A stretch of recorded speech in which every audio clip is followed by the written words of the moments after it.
Welcome to Brainfluence. I'm Roger Dooley. I've known today's guest for years. We've spoken at the same conferences, and we've done a South by Southwest panel together. Nathalie Nahai is an international speaker, author, and consultant. Her first book, Webs of Influence, was a fantastic primer on using psychology to create better websites. These days, she teaches businesses how to ethically apply behavioral science principles to enhance their online presence, content marketing, product design, and customer experience. She's also an accomplished musician and singer, and recently has been exploring the visual arts and producing some amazing drawings. Nathalie's new book is Business Unusual: Values, Uncertainty, and the Psychology of Brand Resilience. Welcome to the show, Nathalie. Thank you. It's such a pleasure to be in conversation with you again. Well, yeah, I really love your new book, Nathalie. It's really a departure from your previous work. This is a big picture book. It's all about really what a business might look like or should look like in the future, and a bit short-term future, not decades down the road, but how to survive what some people are calling the Great Reset. So explain sort of the concept of the book overall, Nathalie, like what has changed in the last year and a half, and what are you trying to tell people? So we know from our own lives and experiences that this last period of time has caused many of us to rethink what we care about, what our priorities are, how we spend our time, with whom we spend our time, how we live. And that's translating, of course, not just in our private lives, but also increasingly blurringly with our public lives, our professional lives, our lives in terms of how we consume. And so the book really seeks to look at the research from the psychological literature and behavioral sciences to help us understand how to navigate some of these changes in priorities, whether that's changing consumer expectations around wanting companies that are supporting social justice movements, or that are ethical, or that are more sustainable and regenerative. It looks at how we can understand, unpack, and then meet the needs of a changing consumer demographic. One of the early comments in the book was about trust versus confidence. In fact, trust is a theme that kind of runs throughout the book. But you cite some work that says that for consumers today, trust is 3 times as important as competence when they're talking about a brand. Explain that and why that is, because to me, that struck me as odd. I mean, I value Amazon. I trust them, but I value them because they're competent. You know, if they say that my product is going to be there Tuesday, it will be there Tuesday, and it'll be the product that I ordered. But unpack that a little bit. Good question. So I think there are various things that we look for a good experience as consumers. So competence is one, a sense of ethical conduct is another, trust in terms of how our data and personal information is respected. So there's all of these different things that inform how we experience the service that a brand offers us. And I think Amazon is such an interesting example because they use so many of these behavioral science cues to create, as you've written about in your book, like frictionless, convenient, easeful experiences. And yet now I've found myself in more conversations with people saying, well, that's not enough anymore. We're looking for something else. We want a brand that we can trust, has certain values at its core, that pays its workers well, that doesn't just throw away all of the things that you return into landfill, which is some of the accusations that we've heard levied against Amazon in various media outlets.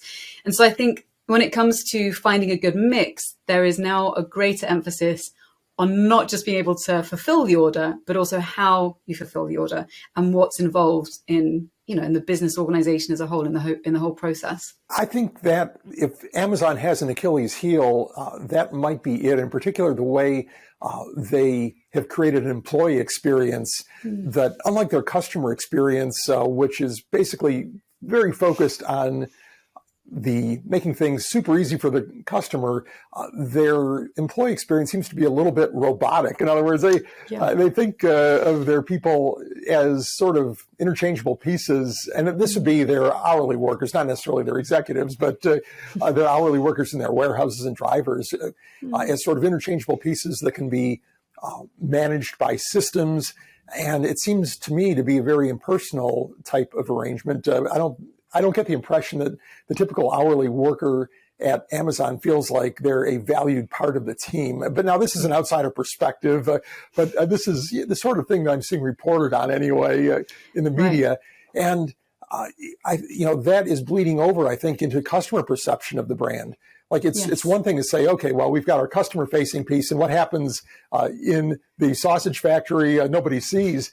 But now, there is no closed sausage factory anymore. Everybody knows what's going on everywhere, it seems like. And it's exactly about that. It's the dissonance between one experience, like the external experience for the customers, and the internal machinations of a company. And I think when people are sort of appraising companies and wanting to understand better what they stand for and how they work, younger people in particular have a lot more skepticism and put these companies under a greater scrutiny than maybe their predecessors. And so when you're thinking about, which company to buy from or work for, integrity is coming up again and again as one of these really key themes where people are saying, well, all right, you create X and Y example of experience, which sounds good. How does that translate in-house? Exactly as you say. So like the machines and the workers have to be compensated in an ethical way and valued in the same way that, for instance, customers might be valued. Reducing the dissonance and conducting oneself with integrity and standing for something is really important. Mm-hmm. Well, as humans, we're all trying to resolve cognitive dissonance. And a lot of times that means we change our beliefs about something in a certain way that in order to make our brains comfortable with whatever situation we're in.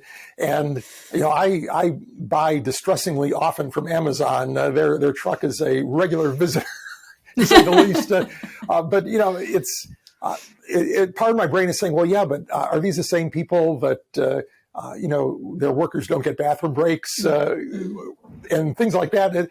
And that is an issue. I've been able to resolve it so far in that Jeff Bezos, as he was leaving, said, okay, now our next focus has to be the best employer on the planet, not just, the best, most customer-oriented company on the planet. So, I think there's hope, and I think there's a good chance they will address that. But it's... for people who may be drawing the line a little bit differently than they may not be able to resolve that cognitive dissonance and may err on the side of, well, I'm just not going to do business with them. And of course, Amazon doesn't want to see that. That's true. Yeah, you talk about Eudemonic culture. That's a term that most of our audience may not be familiar with. Can you explain what that is and why companies should be striving for that? Yeah, so eudaimonia is a really interesting term that comes from Aristotle and his time. And if you compare different forms of happiness that we might seek in life, you've got the more hedonistic kind, which is pleasure seeking, pain avoidance. It's short-lived. It's kind of, it's the thrill of escapism or delicious dinner, whatever. It's like a fleeting pleasure and avoidance of pain. On the flip side, you have more eudaimonic sort of pleasures, which are more about meaning and integrity and finding ways to fulfill who we are and who we want to become. So it's also connected with self-actualization. And so when we talk about eudemonic cultures, I'm really trying to talk about cultures, whether in the workplace or beyond, that facilitate us in fulfilling our potential. So when we show up to work, are you incentivized by, let's say you get beanbags and free food and those kind of short hits, whatever? Or do you, for instance, go somewhere like Unilever, where they have a course where they help you to unlock your personal potential, and you end up creating a greater sense of deep fulfillment in your workforce, and therefore deeper loyalty, greater attachment and commitment. So it's kind of thinking about that, like, where do we find our deeper purpose, meaning, fulfillment, satisfaction, self-actualization, and how can we bring that into the cultures within which we work and live? That's pretty hard. You mentioned Unilever. Are there some other examples that you can think of the companies that do that effectively? Because I think if you are relying on perks like the fancy offices and free food and such, there's always going to be a company that can offer better free food or nicer offices, but it might be more difficult to replace those sort of higher levels of fulfillment. Can you think of anybody else that embodies that, and what are they doing? So to use a brand that everyone knows very, very well, Patagonia is one of these organizations that helps to create more of a eudaimonic connection, both with their customers and with people who work for them, because they have mission around connectedness, competence, skilling people up, enabling people to experience personal growth, whether that's within the company or as liaisons and investors in companies and startups that they're helping to support, or indeed as a customer. So for instance, on Twitter, it was maybe 4 months ago now, I saw that they were promoting a regenerative agriculture course in the south of Spain. And I obviously live in Barcelona in the north. And I saw that it was Patagonia that was kind of funding them. Wow, this is really exciting, because a lot of my conversations on the Hive podcast touch into our relationship with nature. And so I thought, I'm going to do this. And I thought, isn't that an interesting thing, that even though I don't buy a lot of Patagonia merchandise or products, I really like them as a brand. I like their identity. I like their ethos. They have a good track record. And now they're enabling me to develop myself by putting me in touch with other organizations that can help me unlock some of the skills that I would like to be able to have in order to achieve more potential. You know, if I'm thinking about things like being benevolent or helping to look after the planet. So ways like that, when it goes beyond the scope of what's strictly necessary and companies put in more effort that's not directly linked to financial gains, that kind of, for me, Patagonia in particular is a good example of creating more of a eudaimonic context and culture. And I guess too, the company's mission has to be clear. You know, I'm thinking about Facebook, where I think that there was a point in time when people were really proud to work for Facebook. They were bringing the world together and establishing links where no links had existed before, and keeping people in touch with long lost relatives and friends, and all the good things that you get from Facebook. But lately, it seems like it's been an unending stream of bad news. That they're a massive source of disinformation. They create negative self-images for people. They do all these issues, and I would imagine as I mean, not just their consumers, their customers, because customers just keep using them because they get some value out of it, and there's not an alternative to do those same things. But from their employees' standpoint, it's going to be hard to make them feel like they're part of the company's mission when the company's mission seems to be diluted by all this negative stuff that the negative effects they're having on real humans. It's tricky, isn't it? Because I think we're seeing this in big tech. We're also seeing it in the fossil fuel industry as well, where, some of the largest organizations that are known to create the most damage are also paradoxically in the positions to be able to make the most positive change. So if you're thinking about an entity like Facebook, if they wanted, they could make the world a kinder place, but that's not what they've optimized for. They've optimized for other things. And people will rightly say, well, they don't need to, it's not just because they're a business, they don't need to be pandering to making the world a better place. That's not their role. It's not their mission. And yet we know that there are companies who do have that as their goal. And similarly with fossil fuel companies, there's a lot of people who are really upset and torn about working for companies that they think are destroying their children's potentials for a good future.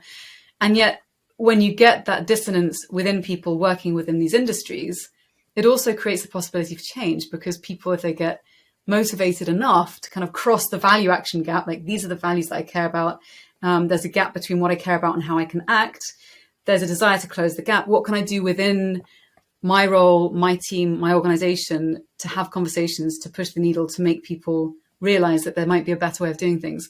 So it's a tricky one. Yeah, I'm thinking it's almost like tobacco companies, perhaps going through the transition when they were some years back, maybe 60 years ago, they were considered valuable parts of the economy, and they delivered products that people liked. I think, there was some suspicion that maybe there were health issues involved, but, by and large, they were respected companies. And then over a period of time, the truth came out, and what the effects they were having on health became evident. And you wonder about what was going through the minds of their employees during that period, or while they were trying to recruit new employees. Because then you get that cognitive dissonance where I'm a good person. Do I want to be a part of an organization that may be killing people? Now, I wouldn't put Facebook quite in that realm, but I think there's that same sort of thing that if you believe that you are a person who wants to make the world a better place, is this organization actively doing that? Or are they neutral? As most companies probably are in that neutral zone of not making a big impact on the state of the world one way or the other, or are they contributing to negative things where you could say that certainly some of Facebook's effects have been negative? Yeah, yeah, indeed. I guess it's sort of that timeless question of trying to find balance between, what we wish we could be doing and how we'd like to be able to live, and then paying the bills. And then I think that we're at a tipping point where maybe for some countries and some individuals, it's becoming much more possible. My hope is that if we drive hard enough for it, then in affluent countries with people in privileged positions are able to make change, then it will also have a knock-on effect. I know that's a very optimistic view, but that's the vision I'm holding for this. You talk about people wanting meaning, and you bring in Daniel Kahneman's System 1 and System 2 thinking. Explain that, Nathalie. So with meaning, and I think it's with the hedonistic versus eudaimonic experiences, we tend to remember more vividly the sort of hedonistic, short, quick peaks of experience that are very much connected with the pleasure-seeking point of pain avoidance. And that's problematic in some ways because it means that we're more likely to remember off the cuff a brand that made us feel happy and good in the moment, and perhaps less likely to recall brand interactions that have been more meaningful over time. So it's a tricky one to navigate. And I think that when we're thinking about this kind of fast, quick happiness System 1 approach and brand association and recollection of positive experiences, it's interesting to see more people wanting to have not only that, but also the deeper, slower, richer experience of, pleasure and purpose. So I think there's a way to meet both, to have the immediate quick hit and the immediate recall of the good stuff, as well as like an ongoing sense of eudaimonic fulfillment, which is slower and takes time and maybe is harder to recall in the moment, but over a passage will actually build up and be meaningful.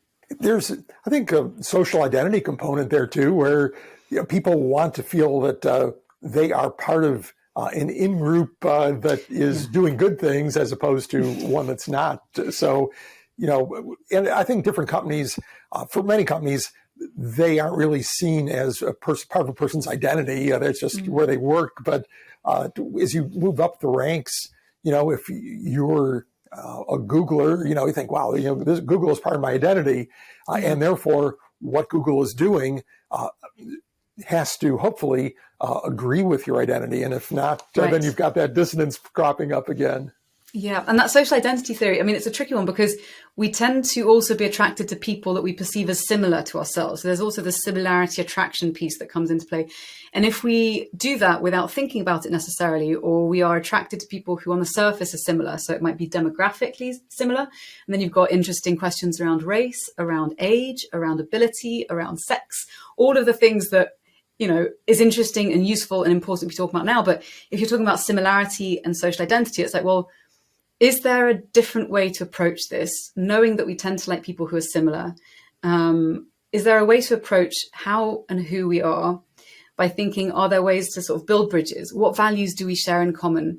What goals might we share in common? And I think that, this is sort of more of a personal piece, I guess, is as we see a lot more in the news about tribalism and people on either side of a political spectrum, the us versus them, I'm really, really interested in how to build bridges between those two, because they're not as distinct in all areas as the media would like to have us believe.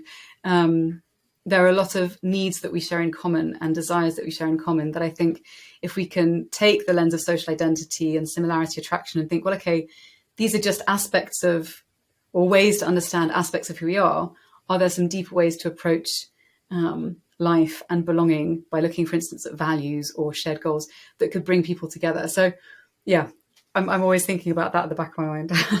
Yeah, we both work on customer experience a lot, Nathalie, and you have a story about a florist that decided to let their customers opt out of Mother's Day promotions.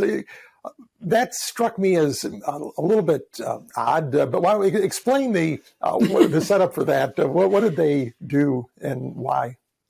Thanks for asking. Yeah, this is an amazing example. So this is a virtual first florist in London called Bloom and Wild. And it was 2 years ago. They had a few emails from some of their customers requesting to opt out of Mother's Day marketing materials because, for various reasons, they didn't want to hear about it, whether they've lost a mother, they didn't have a good relationship with their mother, or maybe they're adopted, or for any number of reasons, they didn't want to be reminded. And what was really interesting is that rather than just opt this handful of individuals out of their marketing messages, Bloom & Wild decided, I think it was a mostly female team actually, which is interesting. They decided to send out an email to their entire database of customers saying something along the lines of, we realize that this time of year may be difficult for some of us. If you don't want to hear any marketing messages around Mother's Day, simply opt out. And they gave a link and off you went and you opted out. And what was amazing was that in one night, after that one simple email that they sent out, they had such an extraordinary response, an inundation of people saying, this is amazing. I actually feel like you care. I feel that I've been considered in terms of what my needs are. There was such a positive response across all their social channels that they, off the back of it, sometime later, decided to create what they've called the thoughtful marketing movement, which now has many big brands under the umbrella. And the idea really is to give people back, give customers back the autonomy to make their own decisions as to how they want to be marketed to. So you can opt out of Valentine's Day, Father's Day, whatever it might be. And what's really nice about that is that it kind of falls under the category of self-determination, which is one of the things that we strive for. We strive for autonomy, to have agency in our lives, to have the skills to enact the goals that we want to achieve, and to have a feeling of belonging. And often in marketing experiences, the autonomy aspect of it is lost because you're forced down a customer experience or a journey that you don't necessarily want or that you wouldn't choose. And so they showed another way of doing things. And as a result, they've had huge amounts of positive responses, and now other brands are following suit. So, yeah. And they didn't do it on a massive budget. I mean, this is something that any company can do. Right. Although I wonder if many companies will want to do that just because not even the expense, but the time and complexity of it. Yeah. It's like one more thing to think about when it's easier just to send the same stuff to everyone or within some range of limits. Like not everybody wants every product. I'm kind of annoyed by the alternative, nothing to do with personal sensitivity, but I bought something from a brand that's more of a department store type brand, and immediately started getting daily emails. And always the first item illustrated in the email was some kind of fashion for women. Yeah. So I'd see dresses and blouses and purses and such. And I say, okay, you really kind of missed the point on that one because, I'm not your customer for that. Yeah. And I think that's the thing. It's kind of, how much effort do you put in? If you're going to personalize, at least do it with consent and do it well, or just don't do it at all. And there is an argument to be made for having a strong brand identity and curating some products that you want people to experience. You can also do that, and that can also work really well. I think the problem is when you try to do the personalization thing and then it just doesn't create a good experience. I think that's the worst of both worlds. Mm-hmm. Yeah, and Amazon does a reasonable job of suggesting things that you might like. So I find that most of Amazon's emails to me are relatively on target. They've never sent me one suggesting that I might like a particular purse or dress. But they make the common errors of, gee, you bought a suitcase yesterday. Well, you probably would like these other suitcases too. Right. No, I don't need another suitcase now. But they have highly customized emails based on your demonstrated preferences. So to me, they're doing a reasonably good job of that. But what they are not doing, what this florist did really was taking into account the sort of emotional factors and trying to learn more about me other than what I look at and what I buy. Yeah, exactly. Looking at you a bit more holistically and humanely, I think. Yeah. Talk a little bit about virtual working. We've all been working virtually for the last year and a half plus now. Yeah. And this is really sort of a key part of your whole thesis of what companies are going to look like in the future. Yeah. So obviously it's tricky to make predictions exactly as to how different companies are going to adapt to, previously having an atomized and agile workforce and then bringing people in and the role of the workplace and what it's going to be. But I think of all the interviews that I conducted for the book, of which there were many, there was a few themes that really kept showing up. One of them was around the need to have places where people can come together and make meaningful experiences and meaning together. So whether that's a cultural hub, so you have a workplace where you host team building activities, or there's a social component, or there's an educational aspect to it. So you can have people come in and be located on site for a certain amount of time in a physical place. So that was one aspect. There was something else around the desire for obviously more flexibility, and then what that means in terms of, as one of my interviews put it, like the roomies and the zoomies. So what does it mean to be physically present if you're executive and you're someone, maybe you work at Amazon, you're an executive there, and you get to be physically in the meeting room or physically travel to specific locations because perhaps your company has cut budgets on travel. What does that mean in terms of a divide between those people who can physically be present versus those that are virtually present?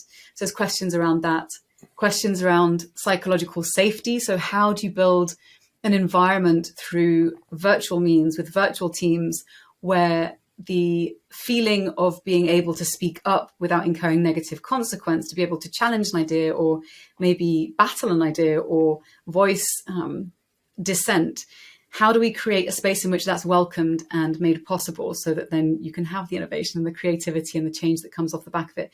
So there's all of these different themes that weave together in terms of what the future of work needs to take into account if we're going to find a way of doing things that is flexible, that's meaningful, and that's also effective and high performing.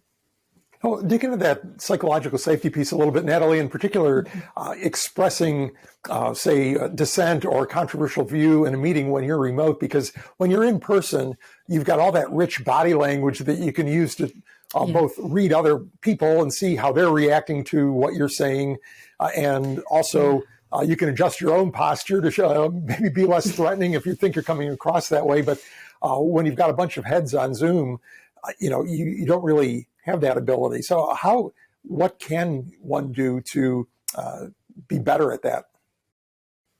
Yeah, so it's tricky. So you're right. I mean, we lose so many of the rich and nuanced nonverbal cues that we rely on to gauge other people's responses and interest and emotional states.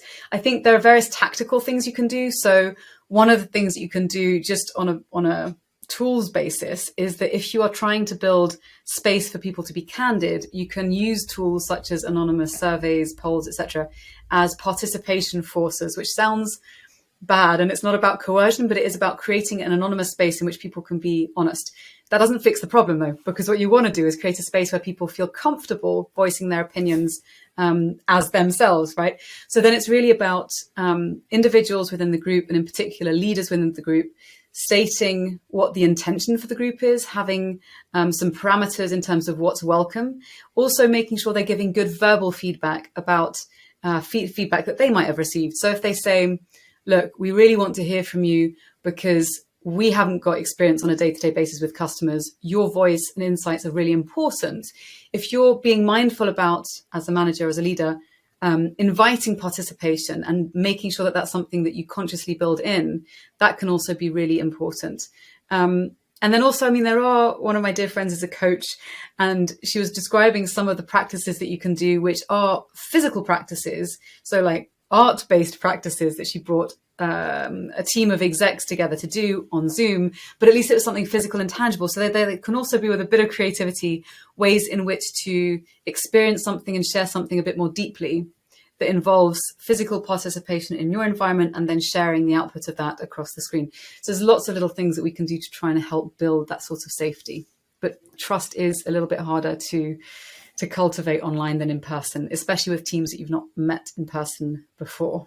Well, trust is such a critical element in employee experience and customer experience too. But I think particularly when people are remote, there's certainly a portion of managers that are concerned that they actually aren't working all the time. In fact, we know that to be true. There have been a number of reports in the media about people who are holding down two virtual jobs, kind of doing a halfway quality job at both of them. But they're unable to do this simply because they're remote and they're not necessarily in that many meetings. They can just sort of, do an adequate job in both. And managers may have some right to be concerned about that. But at the same time, how you've got to build that trust. And I think that's not easy. If you're a remote employee, virtual employee, are there things that you can do to keep your bosses comfortable? Yeah, I mean, I think some of the practices that I know that can be helpful are to have designated times to meet and speak about specific things. And one of the things that people sometimes forget about is the importance of unscheduled time where you can just log in, even if it's like a 15-minute catch up with your team member or with your boss, to just talk, to socialize. Because when we're talking about trust, we're also talking about emotional connection. And if you have a very highly structured meeting where everything is focused on output and performance, then sure, you might be able to hit the numbers that you need to hit that week. But then what's to say that that person isn't then going to leave because they're not satisfied, as we've seen with like the Economist headlines of, the Great Resignation. And so I think there is something about building trust through unscheduled meeting times. And then also making sure that you're building time for people to come together, to engage in tasks together, to create collaborative possibilities for collaborative work. I think that makes a big difference. And then also, I guess, something that I've seen other people do that has worked for some companies, depending on the culture, is to have virtual offices where you can check in for a portion of the day and you can see who's available in the same virtual office. So then you can literally just tap on the door virtually and say, look, do you want to chat about X, Y, or Z? So there's some creative ways about bridging those gaps. But yeah, I think it's going to look different for everyone. It reminds me a little bit of these virtual conferences or trade shows where you've got rooms and tables and such where you can drop into the room and see who's there and strike up a conversation with them. It's been pretty awkward in the past, but I think that technology is improving over time. Do you have an opinion on Zoom happy hours? Oh my gosh. Well, at the beginning of the pandemic, yes, I quite liked them. And we would do like family pub quizzes and we had a couple of whiskey nights.